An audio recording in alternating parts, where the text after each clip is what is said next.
You know, when you think about human progress, it's not really this slow, steady climb.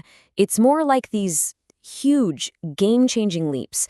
We're talking about fundamental shifts in how we share and trust knowledge. And we're going to explore this idea today because, honestly, we might be standing on the edge of the next great leap right now. I mean, just think about it for a second. Back in the 1440s, you've got the printing press. Boom, totally changes how we share the written word. Then, a couple hundred years later, modern finance comes along and revolutionizes how we exchange value.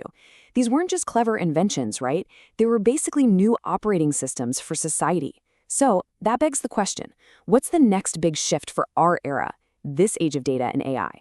And that question, that's really at the heart of our first section here, history's next great leap. We're going to dig into this potential move, a move away from a world that was built on the printed word to a new one that absolutely demands verifiable truth as its foundation for this digital age. So, this gets us to this idea of a protocol. You see, the printing press wasn't just about cranking out more books, it was about standardizing written language itself. And modern finance? It wasn't just about coins and paper. It standardized how we do economic exchange. What they did was create this shared set of rules that everyone could trust and build on top of. And here's the kicker, the really crucial point. We are completely missing a protocol like that for what is arguably our most valuable resource today, data. And yeah, that missing piece, well, it leads us straight into a massive problem. And that's our second section, the modern data crisis. We're about to see why a new protocol for trust isn't just some nice-to-have idea, it's become an urgent, absolute necessity. Okay, so our entire world, I mean everything, from financial markets to medical research to the AI models that are literally reshaping our lives, it all runs on data. But here's the catch, and it's a big one. We're building our entire future on a foundation that's just, well, it's fundamentally unstable. And this isn't some abstract problem. It affects the news you read every morning, the products you see online, and the information you use to make really important decisions every single day. This quote from the source material just nails it. It says that AI systems are basically ingesting a chaotic sea of information. Think about that. They're drinking from this fire hose that's just mixing up brilliant, high-quality research right alongside unchecked, biased, and sometimes completely made-up nonsense. And the scariest part? The AI often has no idea which is which. And the consequences of this, they're very real, and they're getting worse. You've probably heard about AI hallucinations, right? That's when it just makes stuff up. We're also seeing it amplify existing biases because, hey, it's trained on flawed human data. But the most dangerous thing, I think, is how it fuels that feeling of just not knowing what or who to believe online anymore. It's eating away at our collective ability to agree on basic facts. That's what experts call epistemic trust. And when that goes, you get deeply flawed decision-making where it matters most. So what do? How on earth do we start to clean up this chaotic sea of information? Well, the proposed solution brings us to our third section, a protocol for trust. And the answer might just lie in a concept called verifiable provenance. Okay, so what is verifiable provenance? The easiest way to think about it is like a permanent, unchangeable record for data. It's a layer of trust. It basically anchors every single piece of information, every fact, every little correction, back to where it originally came from. It's kind of like a digital birth certificate and a complete, tamper-proof life story for every single data point out there. At its core, it's really just about answering three super simple questions. Who contributed this information? What exactly did they contribute? And when did they do it? If you can answer those three things in a way that cannot be faked or changed later, well, that's the absolute key to building real trust in our data. And the whole point of this, the ultimate goal, is to rebuild that epistemic trust we talked about. That really is the grand prize here. It's about getting back our shared collective confidence that the knowledge we use to make decisions, as individuals, as companies, as a whole society, is actually reliable and can be trusted.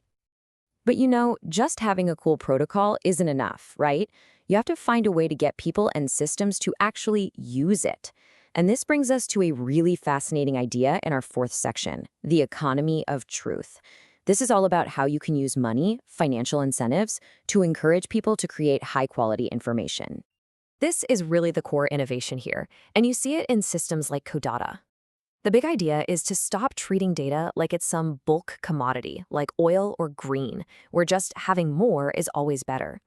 Instead, it reframes data as a carrier of what's called epistemic value. In simple terms, that just means its truthfulness and its reliability are what actually make it valuable. So, okay, how does that actually work? Well, it's all about creating this feedback loop for truth. Here's the breakdown. Someone contributing data doesn't just upload it. They have to back it with a financial stake. They put some skin in the game. It's like putting down a security deposit on your information. Then, independent validators check it out. If it's good, high-quality data, you get your stake back plus a reward in the form of tokens. But, and this is key, if it's bad data, if it's false or just junk, you lose that stake. Simple as that. So you can immediately see the kind of dynamic this creates, right? The whole system is designed to make it profitable to create and verify truth, while making it economically painful to spread noise and misinformation. For what might be the very first time, we're actually aligning financial incentives with the goal of creating a reliable, trustworthy ecosystem of information. All right, so let's say this works. Let's say we can actually build this economy of truth. What does that future even look like? Well, in our final section, we're going to explore that exact vision, knowledge reimagined. We'll look at the incredible impact of having a foundation of information that we can all genuinely trust. We're talking about a true paradigm shift here. Right now, a lot of our knowledge is static. It's like a printed book. It doesn't change. Its origins are often murky, and it's usually locked away in some private database. But with verifiable provenance, knowledge becomes a living, breathing thing. It's constantly evolving, it's completely auditable, meaning you can trace its entire history, and it's accessible to everyone. And the impact of building this new kind of cultural infrastructure? It would be absolutely massive. Just imagine it, scientific research where every single claim can be traced all the way back to the raw data. Imagine governance where new regulations are based on information that is fully publicly auditable. And maybe most importantly for our world today, imagine AI development that can finally be trained on a bedrock of truth, instead of that chaotic sea we've been talking about. There's a quote from the source material that just perfectly captures the epic scale of this vision. It says, "This is not merely an app. It is a civilization-scale shift in how knowledge is created, validated, and valued." I mean, let that sink in. This is about fundamentally changing our relationship with knowledge itself. And so that leaves us with one last really big question to think about. The printing press and modern finance, they unleashed centuries of innovation that their creators could have never, ever predicted. So the question for us is, what will humanity build? What will we create when, for the very first time in history, we have a shared global bedrock of verified truth to build upon?